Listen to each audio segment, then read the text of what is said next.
नमस्कार दोस्तों, मेरे best LIC plan YouTube channel पर आपका स्वागत है। दोस्तों, आज की इस वीडियो में मैं आपको कछुए और खरगोश की 3 नई कहानियां सुनाने जा रहा हूं, जिससे मिली शिक्षा आपको आपके व्यावसायिक जीवन में बहुत काम आने वाली है। दोस्तों, कछुए और खरगोश की नई कहानी सुनने से पहले एक बार आपको इनकी पुरानी कहानी रिमाइंड करवा देता हूं। जैसा कि आपको पता ही है, कछुए और खरगोश की कहानी में एक बार खरगोश को अपनी तेज चाल पर घमंड हो गया।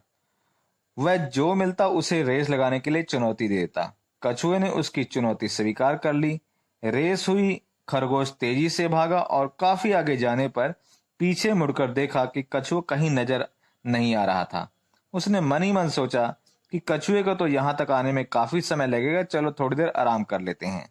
और वह एक पेड़ के नीचे लेटकर आराम करने लगा और लेटे लेटे कब उसकी आंख लगी उसे पता भी नहीं चला। उधर कछुआ धीरे धीरे मगर लगातार चलता रहा और बहुत देर बाद जब खरगोश की आंख खुली तो उसने देखा कि कछुआ लक्ष्य तक पहुंचने ही वाला था और खरगोश तेजी से भागा, लेकिन तब तक बहुत देर हो चुकी थी और कछुआ रेस जीत चुका था। उस कहानी से हमने सीखा था कि धीमा और लगातार चलने वाला ही रेस जीतता है। यह कहानी तो हम सब जानते हैं। अब आगे की कहानी देखते हैं। रेस हारने के बाद खरगोश निराश हो जाता है और वह अपनी हार पर चिंतन करता है और उसे समझ आता है कि वह अति आत्मविश्वास के कारण यह रेस हार गया है। उसे अपनी मंजिल तक पहुंचकर ही रुकना चाहिए था। अगले दिन वह कछुए से फिर दौड़ की चुनौती देता है। कछुआ पहली रेस जीतकर आत्मविश्वास से भरा होता है, तुरंत मान जाता है। रेस होती है और इस बार खरगोश बिना रुके अंत तक दौड़ता जाता है और कछुए को एक बहुत बड़े अंतर से हराता है। इस कहानी से हमें शिक्षा मिलती है कि तेज और लगातार चलने वाले धीमे और लगातार चलने वालों से हमेशा जीत जाता है। यानी कि धीमे और लगातार होना अच्छा है, लेकिन तेज और लगातार होना उससे भी अच्छा है। दोस्तों, वीडियो स्किप मत कीजिएगा, अभी कहानी बाकी है। इस बार कछुआ कुछ सोच विचार करता है और उसे यह समझ आती है कि जिस तरह से अभी रेस हो रही है वह कभी भी इसे जीत नहीं सकता है। एक बार वह खरगोश को फिर से नई रेस के लिए चैलेंज करता है, पर इस बार वह रेस का रूट अपने मुताबिक करने को कहता है। खरगोश तैयार हो जाता है। रेस शुरू होती है। खरगोश तेजी से तय स्थान की ओर भागता है और उस रास्ते में एक तेज धार बह रही होती है। बेचारे खरगोश को वहीं रुकना पड़ता है। कछुआ धीरे धीरे चलता हुआ वहां पहुंचता है और आराम से नदी में उतरकर नदी पार कर जाता है और लक्ष्य तक पहुंचकर रेस जीत जाता है। तो इस कहानी से हमने शिक्षा मिलती है कि पहले अपनी ताकत को पहचानो, उसके मुताबिक काम करो और जीत आपको जरूर मिलेगी। दोस्तों, कहानी अभी बाकी है। अगली इस कहानी का अगला पार्ट। अगले दिन खरगोश को अपनी हार पे फिर से गुस्सा आया और वह कछुए को दोबारा से हराना चाहता था। इसके लिए उसने एक तरकीब लड़ाई और इस बार वह कछुए के पास फिर से गया कि कल हम फिर से रेस करेंगे। कछुआ मान गया। इस बार खरगोश ने जो रास्ता चुना था वह पहाड़ी एरिया का था। उस रास्ते के बीच में पहाड़ आते थे।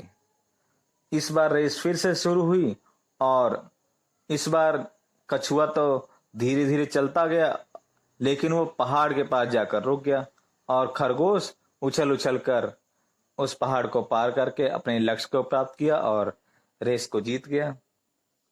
दोस्तों, इस कहानी से हमें शिक्षा मिलती है कि हमें किसी को भी कम नहीं आंकना चाहिए अपने से। लेकिन दोस्तों, कहानी अभी भी बाकी है।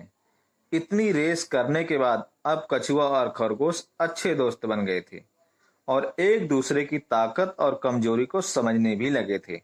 दोनों ने मिलकर विचार किया कि अगर हम एक दूसरे का साथ दें तो कोई भी रेस आसानी से जीत सकते हैं। इसलिए दोनों ने आखिरी रेस एक बार फिर से मिलकर दौड़ने का निश्चय किया, पर इस बार प्रतियोगिता के रूप में नहीं बल्कि टीम के रूप में काम करने का निश्चय लिया।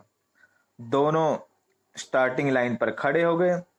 गेट गो स्टार्ट, और तुरंत ही खरगोश ने कछुए को अपने ऊपर उठा लिया और तेजी से दौड़ने लगा।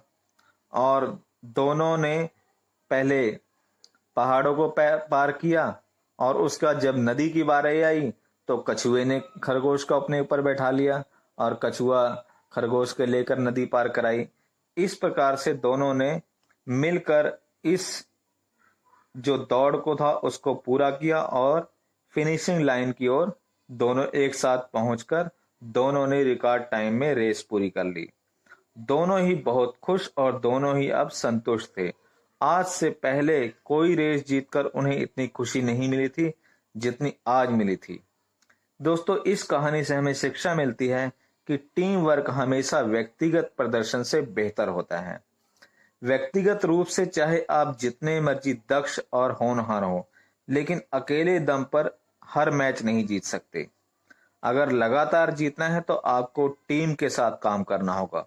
आपको अपनी काबिलियत के अलावा दूसरों की ताकत को भी समझना होगा, और जब जैसी परिस्थिति हो उसके हिसाब से टीम की ताकत का इस्तेमाल भी हमें करना होगा। मित्रों, यदि इसी प्रकार से हम सभी मिलकर काम करें तो हम किसी भी लक्ष्य को कभी भी प्राप्त कर सकते हैं। कभी कभी एक छोटा या नया अभिकर्ता भी एक बड़े अभिकर्ता की मदद कर सकता है, और कभी कभी एक बड़ा अभिकर्ता नए अभिकर्ता की मदद कर सकता है। हम सभी एक दूसरे की मदद करते चलें तो हम सभी अपने व्यवसाय में कहीं आगे सफलता की राह में आगे निकल जाएंगे। मित्रों, आज की इस वीडियो में इतना ही। कल फिर मिलेंगे किसी नई वीडियो में नई जानकारी के साथ। तब तक के लिए दोस्तों नमस्कार, धन्यवाद, जय हिंद।